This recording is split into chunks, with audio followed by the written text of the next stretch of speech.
Have you ever looked up at the night sky and wondered if one day humans will actually live on another planet? Well, SpaceX is working on making that a reality, and their most ambitious project to date, the Starship, could be the key. This isn't just any rocket. It's the largest and most powerful launch vehicle ever designed, and it just might be our ticket to Mars. But before you start packing your bags for a new life on the red planet, let's set some expectations. This isn't going to be a luxury space cruise. The trip will be long, risky, and honestly, unpleasant in ways you might not expect. So, what will life inside this enormous spacecraft really look like? And what compromises will astronauts have to make to survive a multi-year journey through deep space? Let's break it down. When Starship was first introduced, SpaceX painted a picture of a sleek, futuristic vessel. The upper section of this 50-meter-tall rocket was imagined as a massive open habitat, nearly 1,000 cubic meters of wide, airy living space, with huge panoramic windows offering breathtaking views of space. Sound incredible, right? Well, reality hit pretty fast. As prototypes began flying and crashing, SpaceX realized that some serious design changes were needed. Early landing attempts ended in fiery explosions, which led engineers to rethink everything from the vehicle's aerodynamics to its internal layout.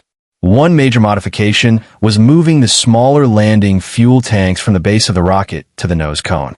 This decision wasn't aesthetic, it was about physics. During the landing maneuver, Starship performs a dramatic belly flop and then flips upright.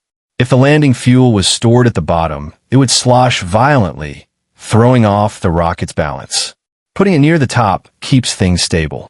But this clever fix had a trade-off. The uppermost section, where those big windows were supposed to be, is now filled with fuel. So, scratch the luxury observation deck. Fast forward to 2025, and we have Starship version 2 V2.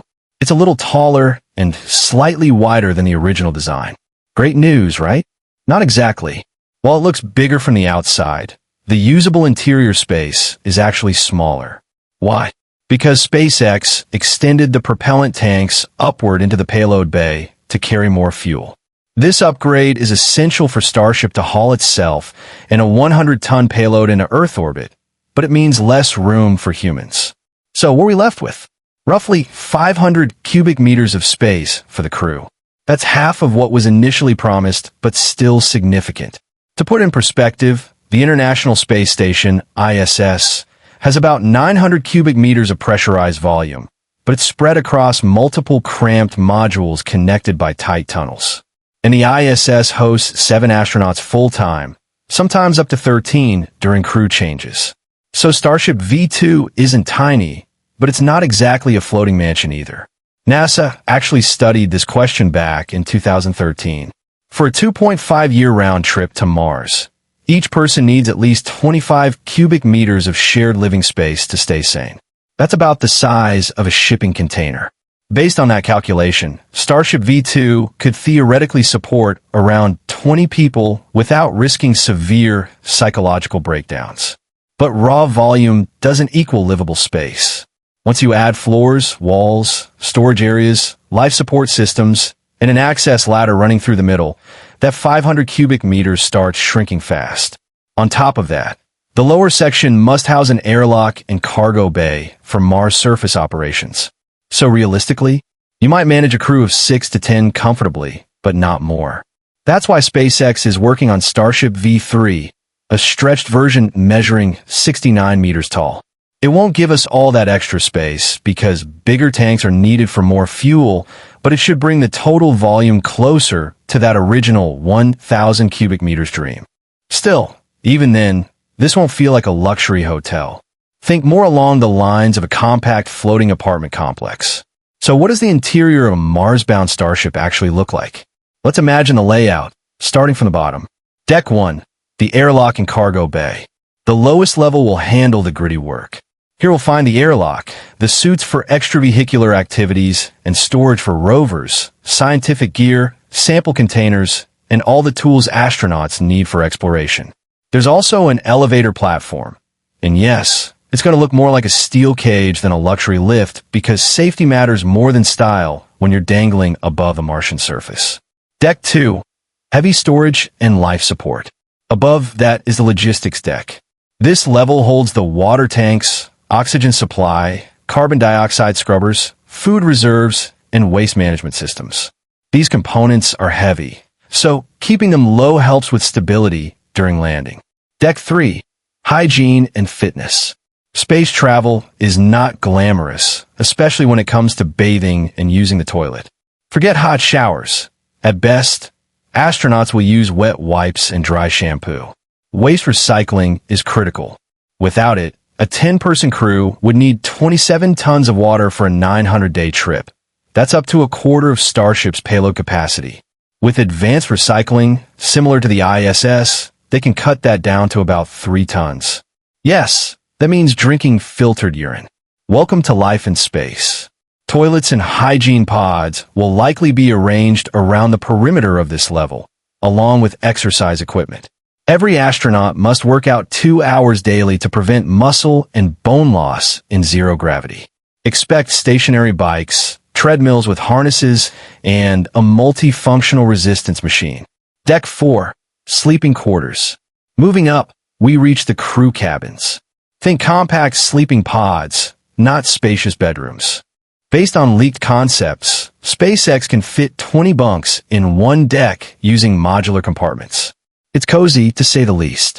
Could Starship technically carry 100 passengers, like Elon Musk once suggested? Sure, if you don't mind being packed in like sardines for 8 months each way. Realistically, a 20-person crew seems to be the sweet spot, balancing efficiency and mental health.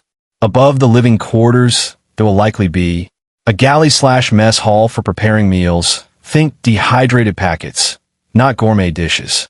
Possibly a small hydroponic garden for fresh greens.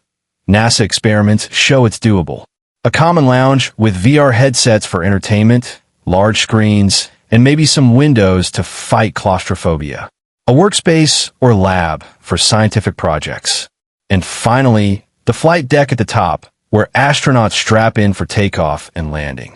Even with all this planning, the journey will be mentally and physically exhausting. Privacy will be minimal. Water will be recycled. Food will be bland. And if someone goes stir-crazy after months in isolation, well, let's just hope it doesn't come to ejecting anyone out the airlock. Still, this is the price of progress. If Starship succeeds, it will mark the beginning of a multi-planetary civilization. The first pioneers won't have it easy, but they'll make history. So what do you think? Would you volunteer for a 2.5-year trip to Mars under these conditions? Let me know in the comments below. And if you enjoyed this deep dive into the future of space travel, hit like, subscribe, and stay tuned for more. So, we've built out our Starship interior and assigned everyone their sleeping pod. But the real question is, how do we survive the 225 million kilometer journey to Mars and back? It's not just about space inside the rocket. It's about human biology, radiation, and sanity. Space is not a friendly place. Outside Earth's magnetic field, astronauts are exposed to cosmic rays and solar particle events. These are not your average sunburn-causing rays. They can penetrate your body, damage DNA, and increase cancer risk dramatically. NASA estimates that a single trip to Mars could expose astronauts to radiation levels equivalent to thousands of chest X-rays. How do we protect against this? SpaceX has proposed placing water tanks and food supplies around the crew quarters to act as a natural shield. Another option is creating a storm shelter inside Starship, a small, heavily shielded area where astronauts can hunker down during intense solar flares. Zero gravity sounds fun for the first week. Floating around like in sci-fi movies? Cool. But after months in weightlessness, the human body starts breaking down. Muscles waste away, bones weaken, and the heart struggles to pump blood. On the ISS, astronauts counteract this with intense daily workouts, but Mars missions are much longer. One idea often discussed is rotating Starship or tethering 2 ships together to create centrifugal force for artificial gravity. But that adds complexity, weight, and risk. For now, the most realistic approach is lots of exercise, smart nutrition, and medication. Another big challenge? Communication with Earth. The further Starship gets from our planet, the longer the delay. At its peak, a message from Mars can take up to 22 minutes to reach Earth, and another 22 minutes for a reply. Forget real-time video calls or asking mission control for quick advice. Crews will need autonomy to make decisions without ground support. That's why the training phase for astronauts will be intense, covering everything from engineering fixes to medical procedures. They need to be ready for anything because help won't be coming anytime soon. Now let's talk about the hardest part, the human mind.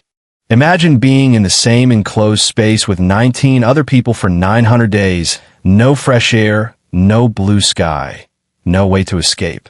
It's like being on the world's longest road trip where you can't roll down the window or step outside. NASA has run analog missions in remote places like Hawaii and Antarctica to study this. They've learned that team dynamics, personal space, and stress management are crucial. Starship will need quiet zones, entertainment options like VR, and probably a mental health officer on board. Once Starship touches down on Mars, the real work begins. The crew won't just explore and plant flags. They'll be the first construction workers of a new world. They'll set up habitats, solar farms, and life support systems. And yes, the Starship itself will serve as their home base until permanent structures are built. That means everything we just discussed, the hygiene pods, gym equipment, and bunks, will still be in use on the Martian surface. So, after all these challenges, radiation, zero gravity, cramped quarters, recycled water, endless powdered food, and psychological stress, you might ask, why bother? The answer is simple, because this is how humanity survives in the long run. If something catastrophic happens on Earth, a second home could be our only backup. And someone has to take that first step. The early Mars pioneers won't have it easy. They'll sacrifice comfort, safety, and maybe even their lives. But their journey will change history forever. And who knows? In a few decades, trips to Mars might feel as routine as a flight across the Atlantic today.